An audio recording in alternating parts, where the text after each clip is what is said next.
So on this edge there's a run that starts at the corner and goes to about here. And I'm going to use the special scraper. This is a hollow ground metal scraper, so in other words it's going to be like a U-shaped channel, and on the tops of the U, like on top of my fingers, is going to represent the cutting edge, and then it's going to be hollow in between. And both sides of the scraper are identical, and this scraper has to be brand new, good and sharp to enable to be effective. So I need to hold it at the proper angle. So this is a 90 degree, this is too severe. A 45 is about what I would like it to look like. Sometimes it's important that you bend it a little bit. These are flexible, and you're going to want to ride the bottom of that curve so that it is touching, and the rest is you're going to see daylight. So from my angle, I'm going to make it have contact, and you can just see I'm riding on top of that run, and that white line is the finish that I'm removing from the run. The pressure is extremely light, okay, and you always want to push it towards yourself, not the other way. So those little white flecks are the finish, and then you need to run your finger over it to evaluate and feel it to see if it's level. These are not easy. This takes some practice. I haven't disturbed the color, this is just all finish. And if you disturb the color, which will happen, then we have markers for that. But if we can get away with not doing that, all the better. And sometimes it might help to approach it from the other way. And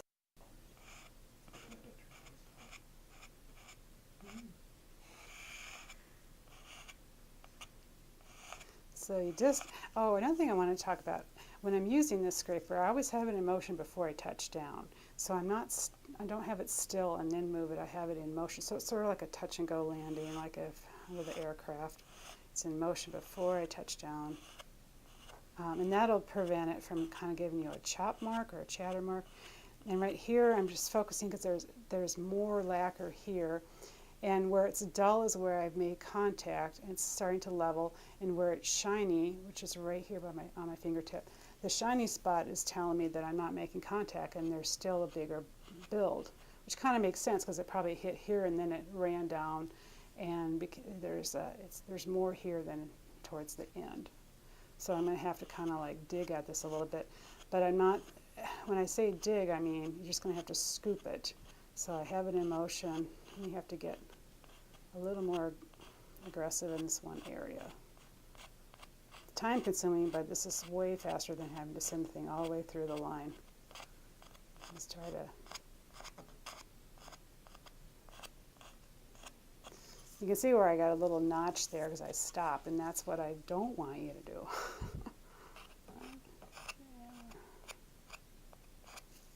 And sometimes I will use just the edge, and I'm going to use my thumb as a guide, and to kind of hone in exactly where I need it. I'm getting really close.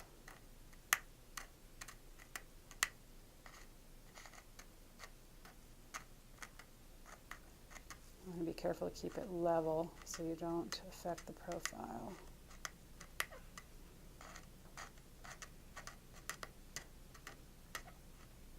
Almost there. See a touch of a shiny spot? I'm getting really close. And I'm just going to kind of give it a few smoothing passes.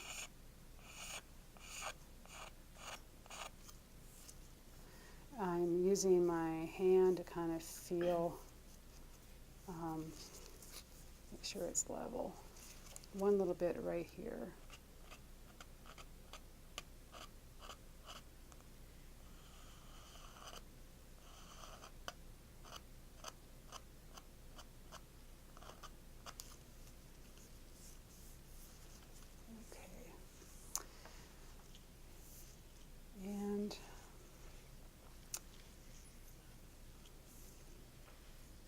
I'm going to use a little piece of steel wool, and the steel wool strands are orientated so that they run like this. And if I put the steel wool strands down, they're running in this direction, and it's going to mimic like a whole bunch of super fine little scrapers. And it's not going to leave a scratch pattern. It's just going to level off some of the special scraper tool marks. And so I'm just going to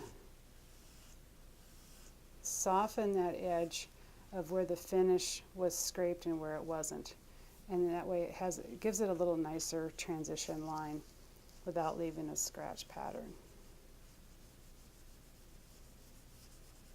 Just going to help blend it in, kind of feather it in.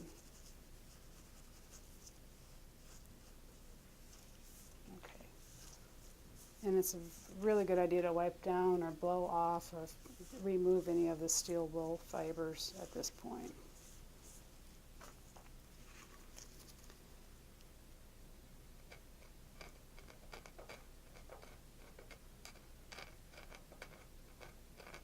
I'm just focusing on where that drip first hit the edge.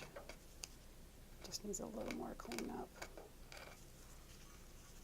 And again, watch the orientation of the fiber of the steel wool.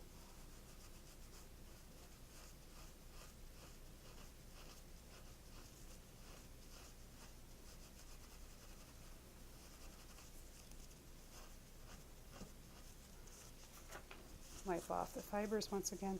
Some people like to use paper as a way to help blend in, and it also helps remove any other scratch marks or a tool mark from the steel wool.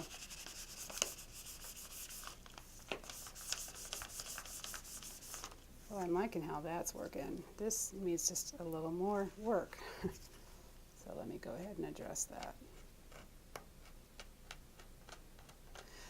Also, I find on working on a corner, it's easier for me to have the cutting tool here and work towards it, because that gives me a balance point. If I try to balance it here and work in this direction, it makes it really hard, because there's just no way you can balance it right on that very edge. So come at it from this direction instead.